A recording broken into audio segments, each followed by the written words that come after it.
los alumnos. Un tema que les motive, les capta la atención y se mostrarán con más interés en clase. En cambio, un tema que no les interesa o del que no tienen ningún concepto será desmotivante para ellos y por tanto no estarán atentos en clase. En segundo lugar, a través de la estructura de la tarea. La estructura de las actividades, así como de la lección entera, pueden tener una gran influencia en los alumnos. Una estructura clara, sencilla y previamente explicada ayuda a los alumnos a organizar su tiempo y su trabajo y a sentirse más cómodos con la tarea. En tercer lugar, a través de la práctica del lenguaje. Es muy importante que nos aseguremos de proporcionar suficientes posibilidades para descifrar y repetir mensajes. Ejercicios en los que los alumnos puedan interactuar y practicar la pronunciación y la entonación. El lenguaje escrito como apoyo para el desarrollo del lenguaje hablado. Existe un punto de cambio o transición entre la alfabetización y las habilidades orales. En este punto, los niños empiezan a confiar más en el lenguaje escrito. Necesitan ver una palabra escrita antes de lanzarse a pronunciarla o a ponerla en práctica en un contexto dado. En el aprendizaje de la lengua extranjera, este cambio sucedería más tarde que en la lengua materna. No es conveniente usar muchas actividades basadas en la forma escrita con niños en el último curso de educación infantil o primeros de educación primaria. Es recomendable utilizar imágenes con el nombre para que se familiaricen de forma implícita con el texto en su introducción a la lectoescritura. La utilización de materiales auténticos.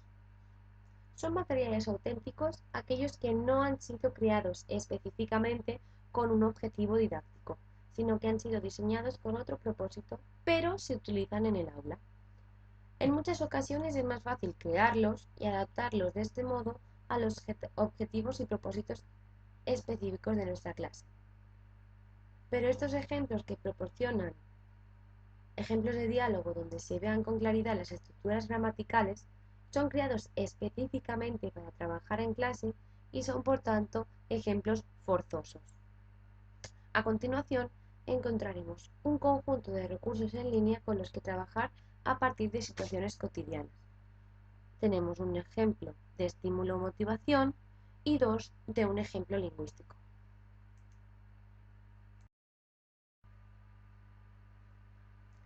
La atmósfera no amenazante, comunicación verbal y no verbal y el papel del docente. ¿Cómo construimos un ambiente no amenazante en el aula? Los niños necesitan ser tratados con igualdad y algunos detalles aparentemente sin importancia, como que el profesor conozca los nombres, muestra que el profesor se preocupa por ellos y le respetan como individuos, sin considerarlos simplemente parte de un grupo. Los profesores deben siempre considerar los errores como algo natural, que forma parte del proceso de aprendizaje. Los niños tienen que entender que cometer errores es necesario y completamente normal. Necesitan sentir que están aprendiendo, que están mejorando constantemente. Por eso, tendrán que orientar las actividades a sus diferentes estilos de aprendizaje, inteligencias y gustos para llegar a todos los alumnos con éxito. La actitud del profesor es uno de los principales factores y tiene una gran influencia sobre los alumnos y sobre cómo enfocan el aprendizaje de la materia en cuestión. Un profesor siempre tiene que mostrar confianza y cordialidad, porque si los niños desconfían de su profesor o le tienen miedo, el proceso de aprendizaje no se realizará con éxito. Un profesor tiene que ver al niño como un ser individual. Los niños no han de ser considerados como un grupo. Es importante que nos interesemos por cada uno de ellos por ser únicos. Por último, tiene que tener un comportamiento empático. Debemos intentar comprender las reacciones de los niños, sus miedos, las emociones, cuando están contentos, cuando están tristes, ya que esto nos ayudará a enfocar las tareas de manera que puedan ser más completas para ellos.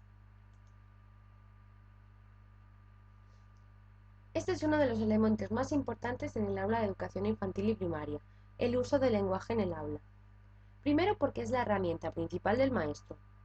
pero también porque tendrá una influencia determinante en el ambiente favorable que pretendemos promover en el aula. Hemos comentado anteriormente que la facilidad de los alumnos para la imitación favorece que asimilen con cierta facilidad todos los aspectos ligados al lenguaje oral. El profesor, en su primer contacto con la lengua extranjera, y en muchos casos el único durante algún tiempo. Los profesores tienen que usar un tipo de lenguaje como el de los padres, parents-like, aunque en la lengua extranjera.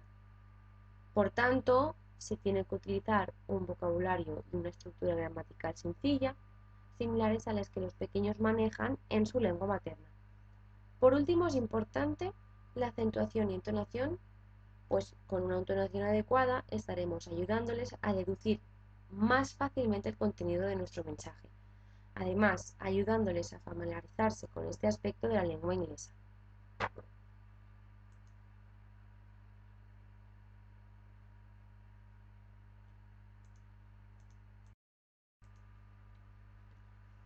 La comunicación no solo verbal.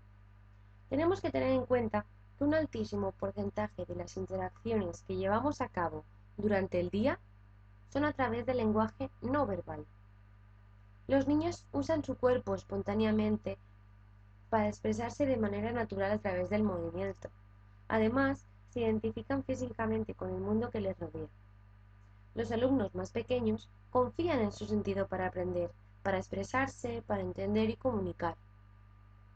Los gestos se pueden asociar a la entonación, a la pronunciación y el énfasis de las palabras. Gracias a los gestos podemos marcar diferentes tonos, sílabas o palabras con más peso dentro de una frase, ayudándonos así a mostrar el énfasis. La comunicación no verbal puede ayudar a nuestros alumnos a entender también qué es lo que esperamos de ellos, sin la necesidad de servirnos de la lengua materna, como ocurre en las actividades de Total Physical Response.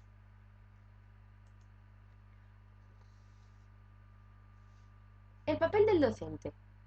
El docente es el que facilita el aprendizaje y es el coparticipante en el proceso de aprendizaje, además de proporcionar un feedback que ayuda al alumno a mejorar sus capacidades comunicativas y de comprensión. Los maestros deben ser motivadores, estimuladores y animadores. La motivación que los profesores generan del proceso de aprendizaje y de los materiales influirá en la actitud de los alumnos respecto a la materia. Un maestro debe saber escuchar y observar y ser intermediario entre una lengua y una cultura y nuestros alumnos. Los maestros deben ser investigadores, han de observar, decir, innovar o tratar de mejorar aquello que consideren.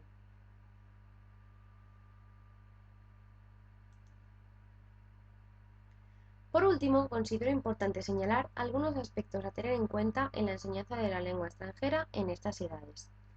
La individualidad de todos los alumnos, pues pueden tener diferentes habilidades y capacidades y pueden necesitar ritmos diferentes. Todas las actividades llevadas a cabo en inglés y todos los términos deben ser familiares para los alumnos y deben entenderlos en la lengua materna. Por otro lado, las actividades deben ser cortas y variadas en los primeros años y poco a poco de mayor duración y complejidad en los cursos posteriores. Cuando presentamos una nueva actividad, debemos mostrar claramente qué esperamos que los alumnos hagan, explicando la actividad y dando ejemplos si es necesario.